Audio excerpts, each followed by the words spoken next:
ಮಿತ್ರರೇ ನಮಸ್ಕಾರ. ಮಿತ್ರರೇ, ಬಹುತೇಕರು ಕರ್ನಾಟಕ ರಾಜಕಾರಣದ ಬಗ್ಗೆ ಪ್ರಶ್ನೆ ಮಾಡ್ತಾ ಇದ್ರು. ಸಿಕ್ಕಾಪಟ್ಟೆ ಡೆವಲಪ್ಮೆಂಟ್ ಆಗ್ತಾ ಇದೆ.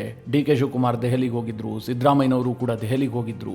ಎರಡೂ ಬಣದಿಂದಲೂ ಕೂಡ ಅನೇಕ ಸ್ಟೇಟ್ಮೆಂಟ್ಗಳು ಬರ್ತಾ ಇದ್ದಾವೆ. ಹಾಗಾದರೆ ಏನಾಗ್ತಾ ಇದೆ? ನಿಜಕ್ಕೂ ಕರ್ನಾಟಕದಲ್ಲಿ ನಾಯಕತ್ವ ಬದಲಾವಣೆ ಆಗುತ್ತಾ? ಡಿ.ಕೆ. ಶಿವಕುಮಾರ್ ಮುಖ್ಯಮಂತ್ರಿ ಆಗ್ತಾರಾ ಅಥವಾ ಸಿದ್ದರಾಮಯ್ಯ ಕಂಟಿನ್ಯೂ ಆಗ್ತಾರಾ? ಇದರ ಬಗ್ಗೆ ಕರ್ನಾಟಕದ ಜನರಿಗೆ $1 ಮಿಲಿಯನ್ ಪ್ರಶ್ನೆ ಇದೆ.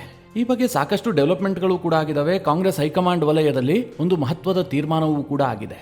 ಆದರೆ ಮಿತ್ರರೇ, ವೈಯಕ್ತಿಕವಾಗಿ ನನ್ನ ಅಭಿಪ್ರಾಯ ಏನು ಕೇಳಿದ್ರೆ, ಸಿದ್ದರಾಮಯ್ಯನವರಾರು ಮುಖ್ಯಮಂತ್ರಿ ಆಗಿರಲಿ ಅಥವಾ ಡಿ.ಕೆ. ಶಿವಕುಮಾರ್ ಆದರೂ ಮುಖ್ಯಮಂತ್ರಿ ಆಗಲಿ, ಕರ್ನಾಟಕದ ಚಿತ್ರಣ ಏನೂ ಬದಲಾಗೋದಿಲ್ಲ. ಯಾಕೆ ಅಂತಂದರೆ ಮುಂದಿನ 2.5 ವರ್ಷಗಳ ಕಾಲವೂ ಕೂಡ ಇದೇ ರೀತಿಯಾಗಿ ತೆವಳುತ್ತಾ ಕುಂಟುತ್ತಲೇ ಈ ಗೌರ್ನಮೆಂಟ್ ಸಾಗತ್ತೆ. ಯಾಕೆಂದರೆ ಅಷ್ಟೆಲ್ಲ ರಾದ್ಧಾಂತ ಮಾಡಿಟ್ಕೊಂಡಿದ್ದಾರೆ. ಗ್ಯಾರಂಟಿ ಸೃಷ್ಟಿಸಿದಂತಹ ಅನಾಹುತದಲ್ಲಿ ಈ ಸರ್ಕಾರದಿಂದ ಇನ್ನೇನನ್ನು ನಾವು ನಿರೀಕ್ಷೆ ಮಾಡೋದಕ್ಕೆ ಸಾಧ್ಯವೇ ಇಲ್ಲ. ಆ ಪರಿಸ್ಥಿತಿ ಇದೆ. ಆದರೂ ಸಹ ನಾಯಕತ್ವ ಬದಲಾವಣೆ ಅಂತಂದರೆ ಒಂದು ಇಂಟ್ರೆಸ್ಟಿಂಗ್ ಟಾಪಿಕ್ ಅಲ್ವಾ? ಆ ವಿಚಾರದಲ್ಲಿ ಆದಂತಹ ಕೆಲವೊಂದಷ್ಟು ಡೆವಲಪ್ಮೆಂಟ್ಗಳನ್ನು ಈ ವಿಡಿಯೋದಲ್ಲಿ ನಿಮಗೆ ಡೀಟೇಲ್ ಆಗಿ ತಿಳಿಸ್ಕೊಡ್ತೀನಿ. ನೀವು ಈ ವಿಡಿಯೋನ ಕೊನೆವರೆಗೂ ಮಿಸ್ ಮಾಡದೆ ನೋಡಿ. ಮಿತ್ರರೇ, ಸರಿಯಾಗಿ 11 ದಿನದ ಹಿಂದೆ ಈ CM ಗಾದಿ ಬದಲಾವಣೆಗೆ ಕುರಿತಾಗಿಯೇ ಒಂದು ವಿಡಿಯೋ ಮಾಡಿದ್ದೆ. ಆಗ ನಾನು ಸ್ಪಷ್ಟವಾಗಿ ಹೇಳಿದ್ದೆ, ಬಿಹಾರದ ಚುನಾವಣೆಯನ್ನು ಆಧರಿಸಿ ಕರ್ನಾಟಕದ ರಾಜಕೀಯದ ಭವಿಷ್ಯ ನಿರ್ಧಾರ ಆಗತ್ತೆ. ಒಂದು ವೇಳೆ ಬಿಹಾರದಲ್ಲಿ ಮಹಾಗಠಬಂಧನ್ಗೆ ಪ್ರಚಂಡ ವಿಜಯ ಸಿಕ್ಕಿದ್ದೇ ಆದರೆ ಕರ್ನಾಟಕದ ವಿಚಾರದಲ್ಲಿ ಒಂದು ಬೋಲ್ಡ್ ಸ್ಟೆಪ್ ಅನ್ನು ತೆಗೆದುಕೊಳ್ಳುವಂತಹ ಸಾಧ್ಯತೆಗಳಿದ್ದಾವೆ. ಅದೇನಾದರೂ ಬಿಹಾರದಲ್ಲಿ ಮುಗ್ಗರಿಸಿದ್ದೇ ಆದರೆ ಸಿದ್ದರಾಮಯ್ಯನವರು ಕಂಟಿನ್ಯೂ ಆಗುವಂತಹ ಸಾಧ್ಯತೆಗಳು ಜಾಸ್ತಿ ಇದೆ ಅಂತ ನಿಮಗೆ ತಿಳಿಸಿದ್ದೆ. ಸದ್ಯ ಮಿತ್ರರೇ, ಅದು 100ಕ್ಕೆ 100 ಸತ್ಯ ಆಗಿದೆ. ಬಿಹಾರದ ಸೋಲಿದೆಯಲ್ಲ, ಕಾಂಗ್ರೆಸ್ನ ಹೈಕಮಾಂಡನ್ನು ಬಹಳಷ್ಟು ಕಾಡ್ತಾ ಇದೆ. ಯಾಕೆಂತಂದರೆ 61 ಕ್ಷೇತ್ರದಲ್ಲಿ ಸ್ಪರ್ಧಿಸಿ ಕಾಂಗ್ರೆಸ್ ಕೇವಲ 6 ಕ್ಷೇತ್ರವನ್ನು ಗೆದ್ದುಕೊಂಡಿದೆ. ಮಹಾಗಠಬಂಧನ್ ಸೋತು ಸುಣ್ಣವಾಗಿ ಹೋಗಿದೆ. ಬಿಹಾರದಲ್ಲಿ ಕಾಂಗ್ರೆಸ್ ಕೇವಲ ಸೋತಿಲ್ಲ, ನಾಮಾವಶೇಷ ಆಗಿದೆ ಅಂತಂದರೆ ತಪ್ಪಾಗಲಿಕ್ಕಿಲ್ಲ. ಅಂತಹ ಸೋಲಾಗಿದೆ. ಹೀಗಾಗಿ ಕಾಂಗ್ರೆಸ್ನ ಹೈಕಮಾಂಡ್ ವಲಯದಲ್ಲಿ ಬಹಳಷ್ಟು ಒಂದು ನಿರಾಸೆ ಕಾಡ್ತಾ ಇದೆ. ಇಂತಹ ಪರಿಸ್ಥಿತಿಯಲ್ಲಿ ಕರ್ನಾಟಕದ ರಾಜಕಾರಣದ ಬಗ್ಗೆ ಅವರಿಗೆ ಹೆಚ್ಚು ಆಸಕ್ತಿ ಇಲ್ಲ. ಅಂದರೆ ಆಸಕ್ತಿ ಇಲ್ಲ ಅಂತಂದರೆ ಕರ್ನಾಟಕವನ್ನು ಬಿಟ್ಟಿದ್ದಾರೆ ಅಂತಲ್ಲ. ಕರ್ನಾಟಕದಲ್ಲಿ ಏನೋ ಮೇಜರ್ ಶಿಫ್ಟ್ ಮಾಡಬೇಕು, ಸಿದ್ದರಾಮಯ್ಯನವ್ರನ್ನ ಕೆಳಗಿಳಿಸಿ ಡಿ.ಕೆ. ಶಿವಕುಮಾರ್ಗೆ ನಾಯಕತ್ವವನ್ನು ಕೊಡಬೇಕು ಅನ್ನುವಂಥ ಉತ್ಸಾಹವಾಗಲಿ ಆ ತವಕವಾಗಲಿ ಯಾವುದೂ ಕೂಡ ಕಾಂಗ್ರೆಸ್ನ ಹೈಕಮಾಂಡ್ ವಲಯದಲ್ಲಿ ಕಾಣ್ತಾ ಇಲ್ಲ. ಆದರೆ ಕರ್ನಾಟಕದ ರಾಜಕಾರಣಿಗಳಿಗೆ ಬಿಹಾರದಲ್ಲಿ ಏನಾದ್ರೇನಂತೆ, ಒಂದು ಬಣದವರಿಗೆ ಅಧಿಕಾರ ಸಿಗಬೇಕಾಗಿದೆ, ಇನ್ನೊಂದು ಬಣದವರಿಗೆ ಅಧಿಕಾರವನ್ನು ಉಳಿಸ್ಕೊಳ್ಬೇಕಾಗಿದೆ. ಅದಕ್ಕೋಸ್ಕರವಾಗಿ ಸಿದ್ದರಾಮಯ್ಯ ಮತ್ತು ಡಿ.ಕೆ. ಶಿವಕುಮಾರ್ ಇಬ್ಬರೂ ಕೂಡ ನಿರಂತರವಾಗಿ ದೆಹಲಿ ಪ್ರವಾಸ ಮಾಡ್ತಾ ಇದ್ದಾರೆ. ಸಿದ್ದರಾಮಯ್ಯನವರು ಬಿಹಾರ ಫಲಿತಾಂಶ ಬಂದ ಬಳಿಕ 2 ಬಾರಿ ದೆಹಲಿ ಪ್ರವಾಸ ಮಾಡಿ ಬಂದಿದ್ದಾರೆ. ಡಿ.ಕೆ. ಶಿವಕುಮಾರ್ ಕೂಡ ದೆಹಲಿಗೆ ಹೋಗಿ ಬಂದಿದ್ದಾರೆ. ಈ ದೆಹಲಿಯಲ್ಲಿ ಏನಾಗಿದೆ, ಯಾರ ಕೈ ಮೇಲಾಗಿದೆ ನೋಡೋದಾದ್ರೆ ಸದ್ಯಕ್ಕೆ ಮಿತ್ರರೇ ಸಿದ್ದರಾಮಯ್ಯನವರ ಕೈ ಮೇಲಾಗಿದೆ. ನನಗನ್ಸುತ್ತೆ ಮೊದಲ ಬಾರಿ ಸಿದ್ದರಾಮಯ್ಯನವರಿಗೆ ಹೈಕಮಾಂಡ್ ವಲಯದಲ್ಲಿ ಒಂದು ದೊಡ್ಡ ಯಶಸ್ಸು ಸಿಕ್ಕಿದೆ. ಈ ಹಿಂದೆ ಯಾವತ್ತೂ ಕೂಡ ಸಿದ್ದರಾಮಯ್ಯನವರಿಗೆ ಹೈಕಮಾಂಡ್ನಿಂದ ಅಭಯ ಸಿಕ್ಕಿರಲಿಲ್ಲ. ಸಿದ್ದರಾಮಯ್ಯನವರು ಇಷ್ಟು ದಿನ ಶಾಸಕ ಬಲ ಪ್ಲಸ್ ಜನಬಲ ಇದರ ಮೂಲಕವಾಗಿ ಆಟ ಆಡ್ತಾ ಇದ್ರು. ಅದೇ ಡಿ.ಕೆ. ಶಿವಕುಮಾರ್ಗೆ ಇದೆರಡೂ ಕೂಡ ಸ್ವಲ್ಪ ಕಡಿಮೆ ಇರುವ ಕಾರಣದಿಂದಾಗಿ ಹೈಕಮಾಂಡ್ ಬಲದಲ್ಲೇ ಆಟ ಆಡ್ತಾ ಇದ್ರು. ಆದರೆ ಮೊದಲ ಬಾರಿಗೆ ಹೈಕಮಾಂಡ್ ವಲಯದಲ್ಲಿ ಡಿ.ಕೆ. ಶಿವಕುಮಾರ್ಗೆ ಹಿನ್ನಡೆ ಆಗಿದೆ. ಹೌದು ಮಿತ್ರರೇ, ಇದನ್ನು ಕೇಳೋದಕ್ಕೆ ನಿಮಗೆ ಆಶ್ಚರ್ಯ ಆದರೂ ಕೂಡ ಇದು ಸತ್ಯ. ಈ ಹಿಂದಿನ ಬೆಳವಣಿಗೆಗಳನ್ನು ಗಮನಿಸಿ, ನಿಮಗೆ ಕರ್ನಾಟಕದ ರಾಜಕಾರಣದ ಚಿತ್ರಣವೇ ಸಿಗುತ್ತೆ. ಯಾರಿಗೆ ಯಾವ ಬಲ ಇದೆ ಅಂತ ನಿಮಗೆ ಸ್ಪಷ್ಟವಾಗಿ ಗೊತ್ತಾಗ್ತಾ ಇತ್ತು. ಹೊಸ ವರ್ಷ ಆಗ್ತಿದ್ದ ಹಾಗೆ ಅಂದರೆ 2025ರ ಆರಂಭದಲ್ಲೇ ಡಿನ್ನರ್ ಮೀಟಿಂಗ್ಗಳು ಶುರು ಆಗಿಬಿಡ್ತವೆ. ಒಂದಾದ ಮೇಲೆ ಒಂದು ಮೀಟಿಂಗನ್ನು ಕರೆಯಲಾಗುತ್ತೆ. ಡಿ.ಕೆ. ಶಿವಕುಮಾರ್ ಫಾರಿನ್ ಟ್ರಿಪ್ ಮಾಡ್ತಾ ಇರ್ತಾರೆ. ಅವರು ಬಂದವರೇ ಮಾಡಿದ್ದೇನು ಕೇಳಿದ್ರೆ ಆ ಡಿನ್ನರ್ ಮೀಟಿಂಗ್ಗೆ ಬ್ರೇಕ್ ಹಾಕಿರುವಂಥದ್ದು. ಕಾಂಗ್ರೆಸ್ ಹೈಕಮಾಂಡ್ ಬಳಿಗೆ ಹೋಗ್ತಾರೆ, ಈ ರೀತಿಯಾದಂಥ ಮೀಟಿಂಗ್ಗಳಿಗೆ ಬ್ರೇಕ್ ಹಾಕಿ ಅಂತ ಸೂಚನೆಯನ್ನು ಕೊಡ್ತಾರೆ. ಡಿ.ಕೆ. ಶಿವಕುಮಾರ್ ಏನು ಹೇಳಿದ್ರು ಅದಕ್ಕೆ ಹೈಕಮಾಂಡ್ ಕೂಡ ಮಣೆ ಹಾಕಿತ್ತು. ಡಿನ್ನರ್ ಮೀಟಿಂಗ್ಗಳು ಕರ್ನಾಟಕದಲ್ಲಿ ನಿಂತು ಹೋಗಿದ್ವು. ಅದಾದ ಬಳಿಕ ದಲಿತ ಶಾಸಕರ ಸಭೆಯನ್ನು ಕರೆಯೋದಕ್ಕೆ ನಿರ್ಧಾರ ಮಾಡಲಾಗಿತ್ತು. ಅದಕ್ಕೂ ಕೂಡ ಡಿ.ಕೆ. ಶಿವಕುಮಾರ್ ಹೈಕಮಾಂಡ್ ಮೂಲಕವೇ ಬ್ರೇಕ್ ಹಾಕಿಸಿದ್ರು. ಅನಂತರ ಸಿದ್ದರಾಮಯ್ಯನವರ ಶಕ್ತಿ ಪ್ರದರ್ಶನಕ್ಕೆ ತೀರ್ಮಾನ ಮಾಡಲಾಯಿತು. ಅದಕ್ಕೂ ಕೂಡ ಡಿ.ಕೆ. ಶಿವಕುಮಾರ್ ಬ್ರೇಕ್ ಹಾಕಿದ್ರು. ಅದನ್ನು ಕಾಂಗ್ರೆಸ್ ಕಾರ್ಯಕ್ರಮವಾಗಿ ರೂಪಿಸಿದ್ರು. ಸಿದ್ದರಾಮಯ್ಯನವರು ಜಾತಿ ಜನಗಣತಿಯನ್ನು ಮುಂದಿಟ್ಟುಕೊಂಡು ಆಟ ಆಡೋದಕ್ಕೆ ಹೊರಟರು. ಆಗಲೂ ಸಹ ಡಿ.ಕೆ. ಶಿವಕುಮಾರ್ ಹೈಕಮಾಂಡ್ ಎಂಬ ವೀಟೋ ಪವರ್ ಅನ್ನು ಚಲಾಯಿಸಿ ಅದಕ್ಕೆ ಹಿನ್ನಡೆ ಮಾಡಿದ್ರು. ಅಂದರೆ ಯಾವಾಗ ಕರ್ನಾಟಕದಲ್ಲಿ ಡಿ.ಕೆಗೆ ಹಿನ್ನಡೆ ಆಗುತ್ತೋ ತಕ್ಷಣ ಡಿ.ಕೆ. ಶಿವಕುಮಾರ್ ಹೈಕಮಾಂಡ್ ಕದ ತಡ್ತಾ ಇದ್ರು. ಹೈಕಮಾಂಡ್ನಿಂದ ಸೊಲ್ಯೂಷನ್ ಸಿಗ್ತಾ ಇತ್ತು. ಆದರೆ ಈ ಬಾರಿ ಮಾತ್ರ ಹೈಕಮಾಂಡ್ ಡಿ.ಕೆ.ಶಿ ಪರವಾಗಿಲ್ಲ. ಡಿ.ಕೆ. ಶಿವಕುಮಾರ್ಗೆ ದೆಹಲಿಯಲ್ಲಿ ಕೆಲಸಗಳು ಆಗ್ತಾ ಇಲ್ಲ. ಮಲ್ಲಿಕಾರ್ಜುನ ಖರ್ಗೆ ಮತ್ತು ಕೆ.ಸಿ. ವೇಣುಗೋಪಾಲ್ ಇಬ್ಬರೂ ಸಹ ಕರ್ನಾಟಕದಲ್ಲಿ ಯಾವುದೇ ಕಾರಣಕ್ಕೂ ಕೂಡ ಸಿದ್ದರಾಮಯ್ಯನವರನ್ನ ಟಚ್ ಮಾಡೋದು ಬೇಡ, 2028ಕ್ಕೆ ನಮಗಿದೇ ಮುಳು ಆಗಬಹುದು, ಅದೂ ಅಲ್ಲದೆ ರಾಷ್ಟ್ರದ ರಾಜಕಾರಣದ ಮೇಲೂ ಕೂಡ ಇದು ಪರಿಣಾಮ ಬೀರುವಂತಹ ಸಾಧ್ಯತೆ ಇದೆ ಅಂತ ರಾಹುಲ್ ಗಾಂಧಿ ಅವರಿಗೆ ಮನವರಿಕೆ ಮಾಡಿಕೊಟ್ಟಿದ್ದಾರೆ ಎನ್ನುವಂತಹ ಮಾಹಿತಿ ಇದೆ. ಇದೇ ಕಾರಣದಿಂದ ರಾಹುಲ್ ಗಾಂಧಿ ಅವರು ಸದ್ಯಕ್ಕೆ ಯಾವುದೇ ಕಾರಣಕ್ಕೂ ಕೂಡ ಸಿದ್ದರಾಮಯ್ಯನವರನ್ನ ಟಚ್ ಮಾಡದೇ ಇರೋದಕ್ಕೆ ನಿರ್ಧಾರ ಮಾಡಿದಾರಂತೆ. ಈ ರೀತಿಯಾಗಿ ರಾಜ್ಯದ ಕಾಂಗ್ರೆಸ್ ಮೂಲಗಳಿಂದಲೇ ಮಾಹಿತಿ ಬರ್ತಾ ಇದೆ.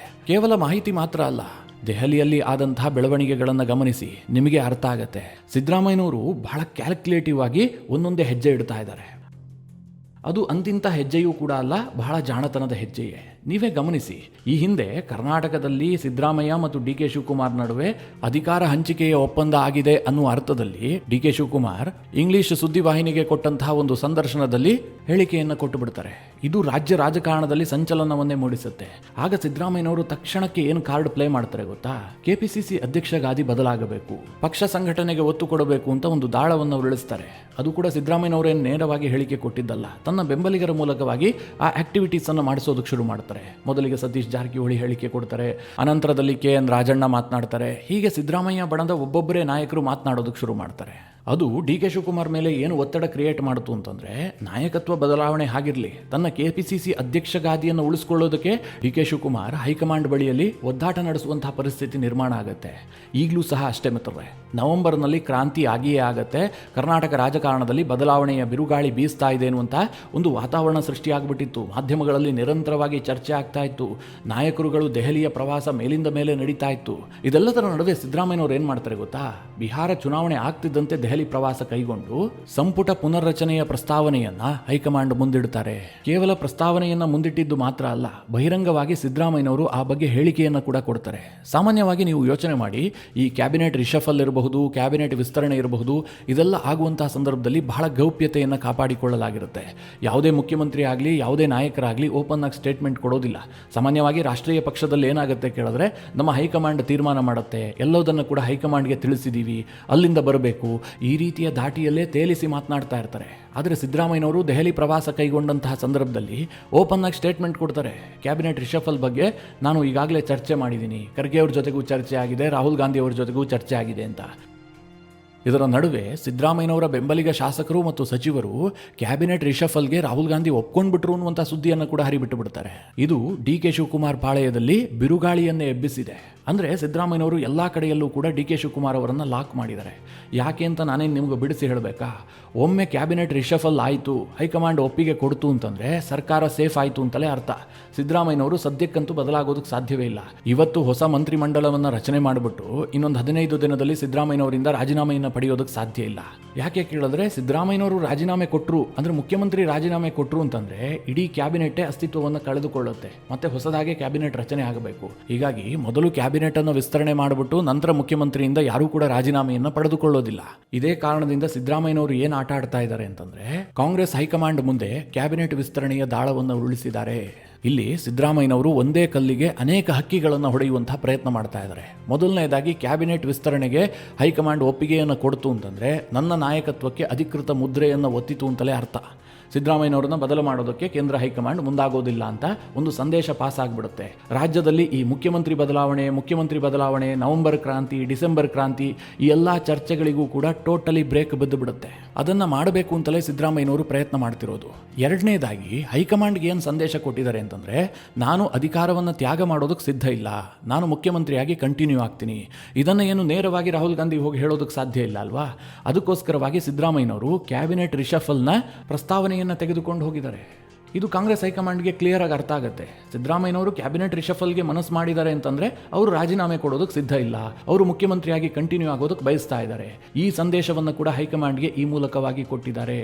ಇದರ ಅರ್ಥ ಏನು ಕೇಳಿದ್ರೆ, 2023ರಲ್ಲಿ ಡಿ ಕೆ ಶಿವಕುಮಾರ್, ಸಿದ್ದರಾಮಯ್ಯ ಮತ್ತು ಕಾಂಗ್ರೆಸ್ನ ಹೈಕಮಾಂಡ್ ನಡುವೆ ಏನೇ ಒಪ್ಪಂದಗಳಾಗಿರಬಹುದು, ಆದರೆ ಸಿದ್ದರಾಮಯ್ಯನವರು ಈಗ ಆ ಒಪ್ಪಂದಗಳನ್ನು ಒಪ್ಪಿಕೊಳ್ಳುವಂತಹ ಸ್ಥಿತಿಯಲ್ಲಿಲ್ಲ, ಅಧಿಕಾರವನ್ನು ಬಿಟ್ಟುಕೊಡೋದಕ್ಕೆ ಮನಸ್ಸು ಮಾಡಿಲ್ಲ. ಈ ಸಂದೇಶ ಬಹಳ ಸ್ಪಷ್ಟವಾಗಿ ಹೈಕಮಾಂಡ್ಗೆ ರವಾನೆಯಾಗಿದೆ. ಈಗಿರುವಂತಹ ಪ್ರಶ್ನೆ ಏನು ಕೇಳಿದ್ರೆ, ಕಾಂಗ್ರೆಸ್ ಹೈಕಮಾಂಡ್ ಬಲಪ್ರಯೋಗ ಮಾಡುವಂಥ ಸಾಧ್ಯತೆಗಳಿದೆಯಾ? ಇಷ್ಟೆಲ್ಲ ಸಂದೇಶವನ್ನು ಸಿದ್ದರಾಮಯ್ಯನವರು ಕೊಡ್ತಾ ಇದ್ರೂ ಕೂಡ ನೀವು ರಾಜೀನಾಮೆ ಕೊಡಿ, ನಾವು ಈ ಹಿಂದೆ ಮಾತನಾಡದಂತೆ ಡಿ ಕೆ ಶಿವಕುಮಾರ್ ಅವರನ್ನು ಮುಖ್ಯಮಂತ್ರಿ ಮಾಡಬೇಕು, ಇಂತಹ ಸಾಹಸದ ಕೆಲಸಕ್ಕೆ ಕಾಂಗ್ರೆಸ್ ಹೈಕಮಾಂಡ್ ಕೈ ಹಾಕುತ್ತಾ ಕೇಳಿದ್ರೆ, ಬಹುತೇಕ ಕಾಂಗ್ರೆಸ್ನ ಮೂಲಗಳೇ ಹೇಳ್ತಾ ಇದ್ದಾವೆ, ಅಂತಹ ದುಸ್ಸಾಹಸಕ್ಕೆ ಈ ಸ್ಥಿತಿಯಲ್ಲಿ ಕಾಂಗ್ರೆಸ್ನ ಹೈಕಮಾಂಡ್ ಕೈ ಹಾಕೋದಿಲ್ಲ. ಯಾಕೆ ಕೇಳಿದ್ರೆ, ಬಿಹಾರ ಚುನಾವಣೆಯ ಎಫೆಕ್ಟ್. ಕೆಲವರಿಗೆ ಇದನ್ನು ಹೇಳಿದಾಗ ಆಶ್ಚರ್ಯ ಆಗಬಹುದು. ಅಲ್ಲೆಲ್ಲೋ ಬಿಹಾರದಲ್ಲಿ ಚುನಾವಣೆ ಆಗುತ್ತೆ, ಅಲ್ಲೇನೋ ಸೋಲಾಯಿತು ಅಂತಂದರೆ ಕರ್ನಾಟಕದ ರಾಜಕಾರಣಕ್ಕೂ ಅದಕ್ಕೂ ಏನು ಸಂಬಂಧ? ಯಾಕೋಸ್ಕರವಾಗಿ ಕಾಂಗ್ರೆಸ್ ಹೈಕಮಾಂಡ್ ಬಿಹಾರದ ಚುನಾವಣೆಯ ಮಾನದಂಡವನ್ನು ಇಟ್ಟುಕೊಂಡು ಕರ್ನಾಟಕದ ಚುನಾವಣೆಯನ್ನು ನೋಡುತ್ತೆ ಅಂತ? ಅದಕ್ಕೆ ಮೇಜರ್ ಆದಂತಹ ಒಂದು ಕಾರಣ ಇದೆ. ಈಗ ಮಿತ್ರರೇ, ಬಿಹಾರದಲ್ಲಿ ಮಹಾಗಠಬಂಧನ್ಗೆ ಸೋಲಾಯ್ತಲ್ಲ, ಕಾಂಗ್ರೆಸ್ನವರು ಮೇಲ್ನೋಟಕ್ಕೆ ಏನು ಹೇಳ್ತಾ ಇದ್ದಾರೆ, ಓಟ್ ಚೋರಿ ಆಗಿಬಿಟ್ಟಿದೆ, ಓಟ್ ಚೋರಿ ಮಾಡಿ ಗೆದ್ದಿದ್ದಾರೆ ಅಂತ. ಯಾಕೆಂದರೆ ತಮ್ಮ ಸೋಲನ್ನು ಅವ್ರಿಗೆ ಒಪ್ಕೊಳ್ಳೋದಕ್ಕೆ ಸಾಧ್ಯ ಆಗ್ತಾ ಇಲ್ಲ. ಓಪನ್ನಾಗಿ ಒಪ್ಕೊಂಡಿದ್ದೆ ಆದರೆ ರಾಹುಲ್ ನಾಯಕತ್ವದ ಬಗ್ಗೆ ಪ್ರಶ್ನೆ ಹೇಳುತ್ತೆ. ಅದೆಲ್ಲ ಬಿಟ್ಬಿಡಿ ರಾಜಕೀಯ. ಆದರೆ ಒಳಗೆ ಅವರಿಗೆ ಸೋಲಿಗೆ ಏನು ಕಾರಣ ಅಂತ ಗೊತ್ತಿಲ್ಲ ಅಂತ ಅಂದ್ಕೊಂಡ್ರಾ? 100ಕ್ಕೆ 100 ಗೊತ್ತಿದೆ. ಅದೇನು ಕೇಳಿದ್ರೆ, ಸೋಷಿಯಲ್ ಕಾಂಬಿನೇಷನ್ ಮಾಡುವಲ್ಲಿ RJD ಮತ್ತು ಕಾಂಗ್ರೆಸ್ನ ಮೈತ್ರಿಕೂಟ ಟೋಟಲಿ ಎಡವಿದೆ. ಬಿಜೆಪಿ ಆ ಜಾತಿ ಸಮೀಕರಣವನ್ನು ಬಹಳ ಯಶಸ್ವಿಯಾಗಿ ಮಾಡಿದ್ರಿಂದಾಗಿ ಅವರಿಗೆ ಆ ಗೆಲುವು ಸಿಕ್ಕಿದೆ. ಮಿತ್ರರೇ, ಈ ವಿಚಾರ INDIA ಕೂಟದ ಮಟ್ಟದಲ್ಲಿ ಯಾವ ರೀತಿಯಾಗಿ ಚರ್ಚೆ ಆಗಿದೆ ಅನ್ನೋದಕ್ಕೆ ಶರದ್ ಪವಾರ್ ಅವರ ಪುತ್ರಿ ಸುಪ್ರಿಯಾ ಸುಳೆ ಇದಾರಲ್ಲ, ಅವರ ಸ್ಟೇಟ್ಮೆಂಟ್ ಅನ್ನ ನೋಡಿ, ನಿಮ್ಗೆ ಕ್ಲಿಯರ್ ಆಗಿ ಗೊತ್ತಾಗತ್ತೆ. ಬಿಹಾರದಲ್ಲಿ ಸೋಷಿಯಲ್ ಕಾಂಬಿನೇಷನ್ ನಲ್ಲಿ ನಾವು ವೀಕ್ ಆಗಿದ್ದೀವಿ. ಬಿಜೆಪಿ ಅಲಯನ್ಸ್ ಸ್ಟ್ರಾಂಗ್ ಇದ್ದ ಕಾರಣದಿಂದಾಗಿ ಅವರಿಗೆ ಗೆಲುವಾಗಿದೆ. ಕಾಂಗ್ರೆಸ್ನ ವೋಟ್ಗಳು ಕಾಂಗ್ರೆಸ್ನ ಬಳಿಯಲ್ಲೇ ಇದೆ, RJD ವೋಟ್ RJD ಬಳಿಯಲ್ಲೇ ಇದೆ. ಅದೆಲ್ಲವೂ ಕೂಡ ಇಂಟ್ಯಾಕ್ಟ್ ಆಗಿದೆ. ಆದರೆ ಬಿಜೆಪಿ ಮಾಡಿದಂತಹ ಜಾತಿ ಸಮೀಕರಣದ ಕಾರಣದಿಂದಾಗಿ ಅವರಿಗೆ ಗೆಲುವಾಗಿದೆ. ಇದನ್ನು ಸುಪ್ರಿಯಾ ಸುಳೆ ಬಹಳ ಚೆನ್ನಾಗಿ ವಿವರಿಸಿದ್ದಾರೆ. ಹೀಗೆ ಹೇಳಿದ್ರೆ ನಿಮಗೆ ಅರ್ಥ ಆಗ್ಲಿಕ್ಕಿಲ್ಲ. ಇದೊಂದು ಸ್ವಲ್ಪ ಡೀಟೇಲ್ ಆಗಿ ಹೇಳ್ತೀನಿ. ಬಿಹಾರದಲ್ಲಿ ಬಿಜೆಪಿ ಮಾಡಿದ್ದಿಷ್ಟೇ, ಕುಶ್ವಾಹ, ಪಾಸ್ವಾನ್, ದಲಿತ, ಹಿಂದುಳಿದ ವರ್ಗ ಮತ್ತು ಅತಿ ಹಿಂದುಳಿದ ವರ್ಗ ಇದೆಲ್ಲವುದನ್ನು ಒಟ್ಟಿಗೆ ತಂತು. ಅಂದ್ರೆ ಉಪೇಂದ್ರ ಕುಶ್ವಾಹರ ಪಾರ್ಟಿಯೂ ಕೂಡ NDAದಲ್ಲಿತ್ತು. ಪಾಸ್ವಾನ್ ಮತಗಳನ್ನು ಸೆಳೆಯೋದಕ್ಕೆ ಚಿರಾಗ್ ಪಾಸ್ವಾನ್ NDAದ ಭಾಗ ಆಗಿದ್ರು. ದಲಿತ ಮತಗಳನ್ನು ಸೆಳೆಯೋದಕ್ಕೆ ಜೀತನ್ ರಾಮ್ ಮಾಂಜಿ NDAದಲ್ಲಿದ್ರು. ಇನ್ನು ಬಿಹಾರದಲ್ಲಿರುವಂತಹ ಅತಿ ಹಿಂದುಳಿದ ವರ್ಗ ಏನಿದೆ ಅದನ್ನು ಸೆಳೆಯೋದಕ್ಕೆ ಸ್ವತಃ ಮುಖ್ಯಮಂತ್ರಿ ನಿತೀಶ್ ಕುಮಾರ್ ಇದ್ರು. ಹಾಗೆ ಬಿಜೆಪಿಗೆ ಸಹಜವಾಗಿ ಮುಂದುವರೆದ ವರ್ಗದ ಮತಗಳು ಸಿಗ್ತವೆ. ಈ ರೀತಿಯಾದಂತಹ ಒಂದು ಕಾಂಬಿನೇಷನ್ ಮಾಡಿಕೊಂಡು ಅಲಯನ್ಸ್ ಮಾಡಿ ಚುನಾವಣೆಯನ್ನ ಎದುರಿಸಿದ್ರು. ಅವರಿಗೆ ಯಶಸ್ಸು ಸಿಕ್ತು. ಅದೇ ಕಾಂಗ್ರೆಸ್ ಮತ್ತು RJD ಏನ್ ಮಾಡಿದ್ವು, ಕೇವಲ MY ಕಾಂಬಿನೇಷನ್ ಅನ್ನ ಇಟ್ಟುಕೊಂಡು ಚುನಾವಣೆಯನ್ನ ಎದುರಿಸಿದ್ವು. MY ಕಾಂಬಿನೇಷನ್ ಅವ್ರಿಗೆ ಕೈ ಹಿಡಿದಿದೆ. ಮುಸ್ಲಿಮರು ಯಾದವರು ಮತ ಕೊಟ್ಟಿದ್ದಾರೆ, ಆದರೂ ಸಹ ಗೆಲ್ಲೋದಕ್ಕೆ ಸಾಧ್ಯ ಆಗಿಲ್ಲ. ಕರ್ನಾಟಕದಲ್ಲೂ ಕೂಡ ಇದೇ ರಿಪೀಟ್ ಆಗುತ್ತೆ. ಈ ಪರಿಸ್ಥಿತಿಯಲ್ಲಿ ಸಿದ್ದರಾಮಯ್ಯನವರನ್ನ ಕೈ ಬಿಟ್ಟು DK ಶಿವಕುಮಾರ್ಗೆ ಪಟ್ಟ ಕಟ್ಟಿದ್ದೇ ಆದರೆ ಸೋಷಿಯಲ್ ಕಾಂಬಿನೇಷನ್ ವಿಚಾರದಲ್ಲಿ ನಾವು ಹಿಂದೆ ಬೀಳ್ತೀವಿ. 2028ರಲ್ಲಿ ನಮಗೆ ಹೊಡೆತ ಕೊಡುತ್ತೆ ಅಂತ ಹೊಸದೊಂದು ವಾದ ಶುರುವಾಗಿದೆ. ಇಷ್ಟು ಹೇಳಿದ್ರೂ ಕೂಡ ಕೆಲವರಿಗೆ ಕನ್ಫ್ಯೂಷನ್ ಕ್ರಿಯೇಟ್ ಆಗ್ತಿರಬಹುದು. ಬಿಹಾರದ ಜಾತಿ ಲೆಕ್ಕಾಚಾರವೇ ಬೇರೆ, ಕರ್ನಾಟಕದ ಜಾತಿ ಲೆಕ್ಕಾಚಾರವೇ ಬೇರೆ. ಹೀಗಾಗಿ ಬಿಹಾರದ ಮಾನದಂಡದಲ್ಲಿ ಕರ್ನಾಟಕವನ್ನು ಹೇಗೆ ನೋಡೋದಕ್ಕೆ ಸಾಧ್ಯ ಅಂತ ಅನಿಸ್ತಾ ಇದೆ ಅಲ್ವಾ? ಖಂಡಿತವಾಗ್ಲೂ ಸಾಧ್ಯ ಇದೆ. ಅದು ಹೇಗೆ ಕೇಳಿದ್ರೆ, ಈಗಾಗಲೇ ಬಿಜೆಪಿ ಮತ್ತು JDS ಅಲಯನ್ಸ್ ಅನ್ನು ಮಾಡಿಕೊಂಡಿದ್ದಾವೆ.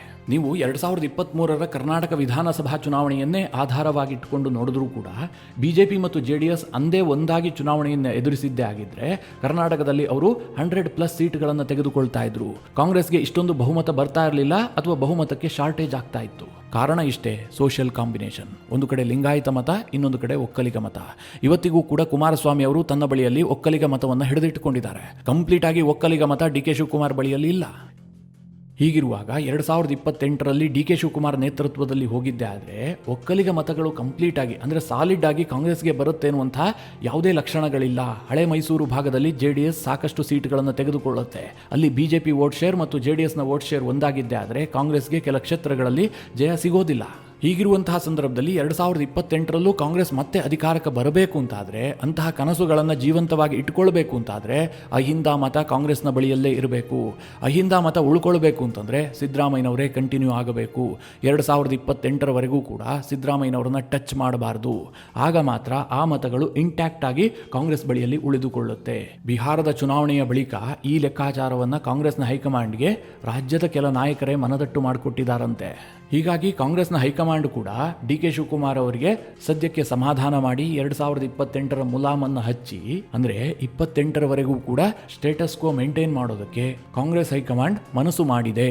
ಈ ಸುದ್ದಿ ಕಾಂಗ್ರೆಸ್ನ ವಲಯದಿಂದಲೇ ಬರ್ತಾ ಇದೆ. ಇದು ಸಹಜವಾಗಿ DK ಶಿವಕುಮಾರ್ಗೆ ಭಾರಿ ನಿರಾಸೆಯನ್ನು ತರಿಸಿದೆ. ಮುಂದೇನಾಗುತ್ತೆ? DK ಶಿವಕುಮಾರ್ ಏನಾದರೂ ಬೇರೆ ಬೇರೆ ರೀತಿಯಲ್ಲಿ ಪಟ್ಟು ಹಾಕ್ತಾರಾ, ಅಥವಾ ಅಧಿಕಾರವನ್ನು ಪಡೆಯೋದಕ್ಕೆ ಇನ್ಯಾವುದಾದ್ರೂ ತಂತ್ರವನ್ನು ಉಪಯೋಗಿಸ್ತಾರಾ? ಈ ಬಗ್ಗೆ ಸಾಕಷ್ಟು ಡೆವಲಪ್ಮೆಂಟ್ಗಳಾಗ್ತವೆ. ಮುಂದೆ ಈ ಬಗ್ಗೆ ನಿಮಗೆ ಡೀಟೇಲ್ ಆಗಿ ತಿಳಿಸ್ಕೊಡ್ತೀನಿ. ಈ ವಿಚಾರದ ಕುರಿತಾಗಿ ನಿಮ್ಮ ಅನಿಸಿಕೆ ಅಭಿಪ್ರಾಯಗಳೇನು ಕಮೆಂಟ್ ಮಾಡುವ ಮೂಲಕ ನಮಗೆ ತಿಳಿಸಿ. ಹಾಗೆ ನಿಮಗೆ ಈ ವಿಡಿಯೋ ಇಷ್ಟವಾದರೆ ಲೈಕ್ ಮಾಡಿ. ಜೊತೆಗೆ ನೀವಿನ್ನೂ ನಿಮ್ಮ ನೆಚ್ಚಿನ ಸಂಸ್ಕಾರ ಸೌರಭ ಯೂಟ್ಯೂಬ್ ಚಾನಲ್ನ ಸಬ್ಸ್ಕ್ರೈಬ್ ಮಾಡಿಲ್ಲ ಅಂತಾದರೆ ಈ ಕೂಡಲೇ ಸಬ್ಸ್ಕ್ರೈಬ್ ಮಾಡಿ. ಮುಂದಿನ ಎಲ್ಲ ಅಪ್ಡೇಟ್ಗಳ ನೋಟಿಫಿಕೇಷನ್ಗಾಗಿ ಬೆಲ್ ಐಕಾನ್ ಒತ್ತಿ.